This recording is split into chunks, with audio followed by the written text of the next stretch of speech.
Hello and welcome back.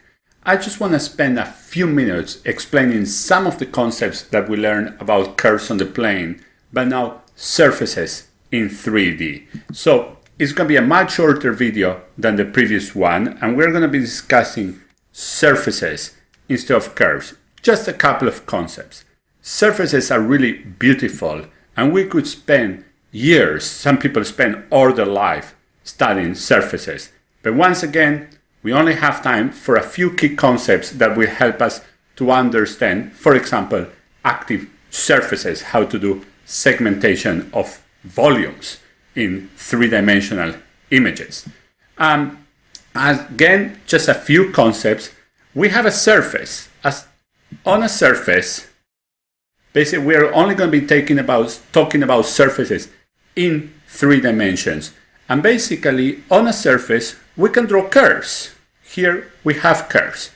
Now, basically, each one of these curves is in 3D now. So you have to have X, Y, and Z. But we basically have the surface. Imagine that the surface is basically floating on a plane. So the way we parameterize the surface is now with two parameters, U and V. Remember, for curves, we have only one, P.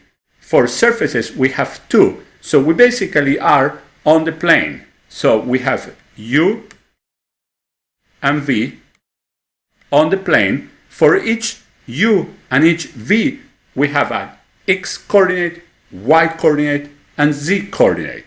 And that's how we represent a surface. 2 parameters, 3 coordinates. In curves, we had 1 parameters, 2 coordinates because we were on the plane. We can have curves in 3D. There will be 1 parameter, 3 coordinates. For example, this one. So that's a surface. Now let's define normal, area, and things like that on the surface. But if we have curves, we can take derivatives as we were doing on the plane. So we can take a derivative according to the U parameter and according to the V parameter. So we can basically be on a curve and basically say, let's just take a derivative of that curve according to U and according to V. If we do the cross product of these two vectors, we get a third vector perpendicular to these two. Once again, basic algebra. So the normal is the cross product of the two. So the derivative of S according to U is tangent. The derivative of S according to V is tangent. They will define a plane which is tangent to the surface at this point. If we do the cross product between them, we get a normal to the surface. And again, we are going to normalize that because we're interested in unit length normals. So we have derivatives, which means tangents, and then the normal. If we have derivatives, we can, for example, define the element of area. We know that once we have two vectors, the determinant of the matrix composed by those vectors basically defines the area of the parallelogram that we see here. So if that's infinitesimal, we have elements of area. If that's integrated across long regions, then we have the total area. So same type of concepts. We have length on the plane, we have areas here. We also have length because the surface is just a lot of curves. Nothing else than that, nicely organized. So once again, here is the parameterization and here is the normal.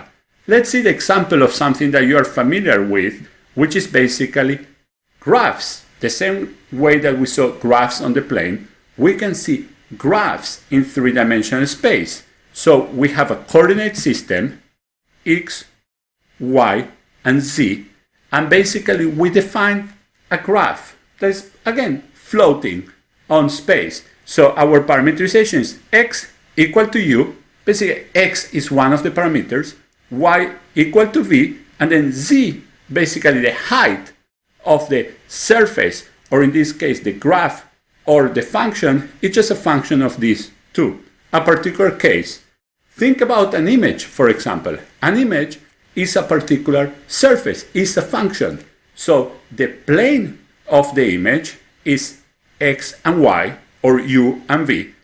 The gray values of the image is the height, means z.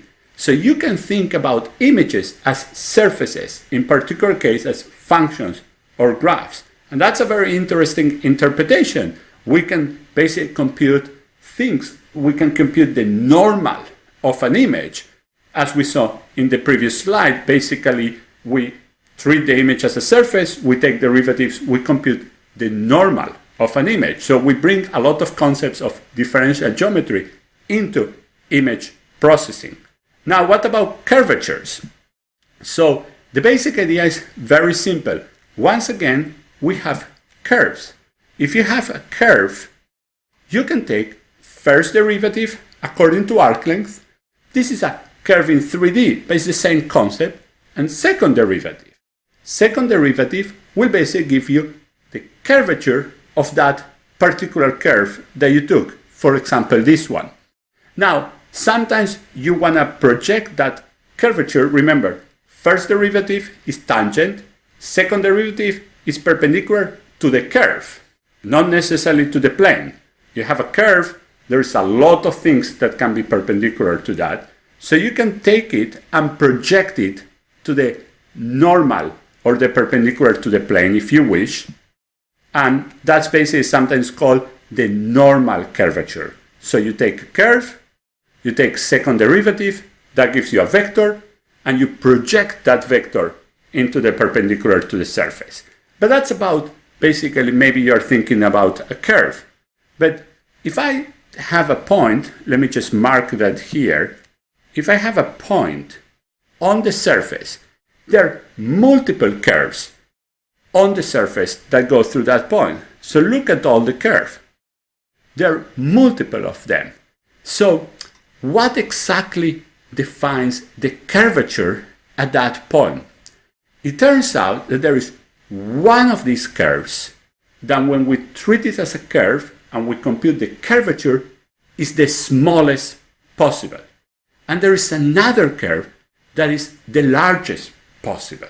So we basically define the principal curvatures of a surface in the following way. You're in a point and you basically try all the possible curves on the surface that go around that point.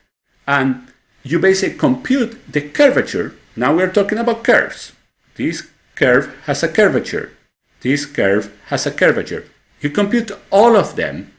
There's one which is the minimal and one which is the maximal. Sometimes there's more than one. For example, a sphere might basically have more than one. All directions are the same. But you have, for regular surfaces, you have at least one which is the max and the other which is the min. And those are called the principal curvatures of the surface. I'm going to just tell you a bit of extra information. The curve that gives you the max and the curve that gives you the min are perpendicular to each other. Now, and there are ways of computing this. You don't have to really try all the curves. There are ways of computing. I'm just talking about the concepts here. So there's one direction which is max, the other is min. Think about a cylinder. When you cut a cylinder perpendicular to its axis, there is one direction that you basically get a circle. What's the curvature there? 1 over the radius. We know that. There's another direction, in the direction of the cylinder, that you get a straight line. What's the curvature there? We know, it's 0. So in one direction we get 1 over the radius. That's a maximum. The other you get 0. That's a very nice thing. It's a surface that in one of the directions the curvature is actually 0. So on a curve, there's only one curvature. You're turning, and there's only one direction to go on the curve. On the surface, you can go in multiple directions. And then we pick one, which is the maximal direction that we curve the most. One is the minimal, where we curve the least. And actually, that basically completes what's called the mean curvature, which is the average of both of them, and the Gaussian curvature, which is the product of them. So what's the Gaussian curvature of a cylinder? 0. At every point in one direction, basically it's a straight line, so it's 0. And there is a lot of beautiful differential geometry on surfaces, a lot of it due to Gauss. Really beautiful. But these are the basic concepts. So you have the same as on the plane, the curving of the surface, but we have curving in multiple directions. We have the max, the mean, and normally people say, instead of taking the max and the mean, let's take the average and the product. From this, you can, of course, from the average and the product, of course, you can go back to the max and mean, or vice versa. So these are basic concepts of surface differential geometry. Again, we have normals, curvatures, the same kind of concepts that we had for planar curves. So now, after these two videos, one relatively longer than the other, you're an expert in differential geometry. And at least you have the tools to understand what's coming next, which is deformation of curves, meaning deformation of shapes, and the relationship of that with active contours, active surfaces, and even with image denoising and image enhancement, as we're going to see. Remember, images are surfaces, so we can treat them with the tools that we just learned. They have curvatures, they have normals, they have the same concepts of differential geometry.